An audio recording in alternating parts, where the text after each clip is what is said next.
Hello guys, আজ আমি সকাল সকাল বেরিয়ে পড়ি কাকার বাড়ি যাওয়ার উদ্দেশ্যে। তারপর আমি বাস ধরার জন্য বিশ্বের 1 নম্বর বাস স্ট্যান্ডে দাঁড়িয়ে থাকি। कैसे कैसे लोग रहते हैं यार यहाँ पर। এবং বাস না থাকে আমাকে টোটো করে চলে যেতে হয় বাস স্ট্যান্ড। তারপর দীর্ঘ প্রতীক্ষা করার পর আমি বাসে চেপে পড়ি এবং বাসও ছেড়ে দেয়।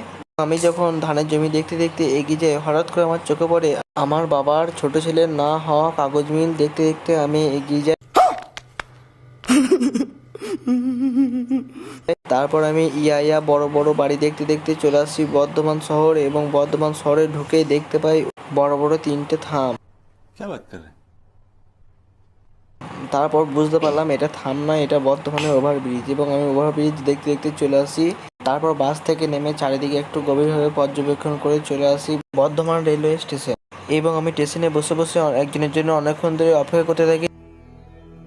जिस राह पे तुम चल रहे हो बेटा, एक दिन बुरी तरह फंसोगे।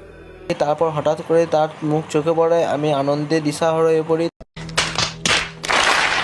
তারপর ট্রেনে উঠে পড়ি এবং ট্রেনটি রকেটের গতিতে গরু গাড়ি স্পিডে চলতে থাকে।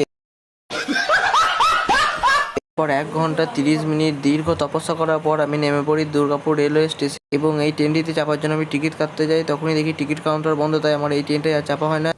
अबे साले। ট্রেনে না চাপতে পেয়ে আমি টোটোই চেপে পড়ি কাকা বাড়ি যাওয়ার উদ্দেশ্যে। আমি এখন চুলের কাটিং মারতে মারতে কাকা বাড়ি যাই। তোমরা এরকম মিনি ব্লগ দেখার জন্য চ্যানেলটিকে সাবস্ক্রাইব করো।